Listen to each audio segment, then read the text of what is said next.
Trauma serial इहराम जुनूं में आप देखेंगे जी, अब शाह ने दिल ही दिल में पक्का ऐद कर चुका है कि अब वो दोबारा वापस कभी नहीं जाएगा और शानज़े की कोई भी हेल्प नहीं लेगा। जो कुछ है उसको वापस कर डालेगा, क्योंकि उसको शदीद गुस्सा है उसके बाप पे और ख़ास तौर पर शानज़े पर कि उसने अपनी आखिर औकात दिखा ही दी और वो पैसे के बदले उससे ये बात मनवाना चाहती है, जिसकी वजह से काफ़ी ज़्यादा गुस्से में है वो।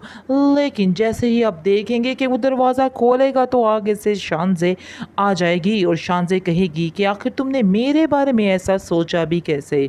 मैं मानती हूँ कि मैंने तुमसे वादा किया था कि आइंदा ऐसी कोई बात नहीं होगी, लेकिन मुझे शदीद अफसोस है इस बात पर जो कुछ भी हुआ। तुम यकीन मानो कि मैंने कुछ भी नहीं कहा था, मेरा इसमें कोई भी कसूर नहीं है। बाबा ने वैसे ही अपनी तसल्ली के लिए तुमसे बात की है। मैं तुमसे दोबारा माफ़ी मांगती हूँ और तुम अपने काम पर वापस आओ। जिस पर आप देखेंगे कि शानी उसको कहता है कि आप लोगों ने तो मेरा तमाशा बना के रख दिया हुआ है। मुझे तो समझ नहीं आ रही कि आखिर आप लोगों ने मुझे समझ क्या रखा है। इसलिए बेहतर यही होगा कि अब आप मुझसे दूर रहें, क्योंकि मज़ीद आप लोगों की ये हरकतें मैं बर्दाश्त नहीं कर पाऊँगा। आपको अब मेरा हाथ छोड़ना ही होगा। काफ़ी ज़्यादा गुस्सा आता है शानज़े को, क्योंकि शानज़े को वो काफ़ी जली-कटी बातें भी सुनाता है और उसको कहता है कि आप इतनी मगरूर, इतनी सेल्फ़िश होंगी, मैं तो ये कभी सोच भी नहीं सकता था। मुझे नहायत अफ़सोस है, मैं आपको बहुत ही अच्छी और सीधी लड़की समझता था, लेकिन अफ़सोस के साथ कहना पड़ रहा है कि आप भी उन्हीं लड़कियों में से हैं जो कुछ देकर लेना चाहती हैं। आगे से वो कहती है कि मुझे तुम्हारी इस सोच पर बहुत ज़्यादा अफ़सोस है। तुम क्या सोच रहे हो मेरे बारे में? मुझे बहुत अफ़सोस हुआ। वो बहुत ही गुस्से से वहाँ से चली जाती है।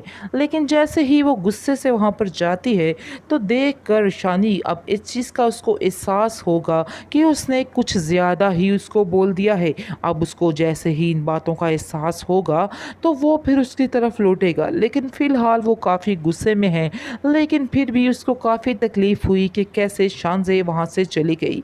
आप देखिएगा कि कुछ ही देर बाद अब खुद ये लड़का फ़ैसला करेगा और जाकर उससे माफ़ी माँगेगा और कहेगा कि मुझे आपकी हर शर्त मंज़ूर है, मैं आपकी हर बात मानने को तैयार हूँ। क्योंकि सजीला ने अपना रंग दिखा दिया है, यानी कि जैसे ही उसे पता चलता है कि ये बंदा किसी काम का नहीं है, तो आप देखिएगा कि वो कैसे इसको छोड़ के वहाँ से चली जाएगी और कह देगी कि हमेशा के लिए मैंने तुम्हें अलविदा कर दिया है। ये बात मज़ीद खुशी की है शानज़े के लिए, क्योंकि इस वजह से ही शानज़े के करीब हो जाएगा शानी, और जिसकी वजह से अब सजीला हमेशा हमेशा के लिए दूर होने वाली है और असल जो जगह है वो शानज़े की ही है शानी के दिल में।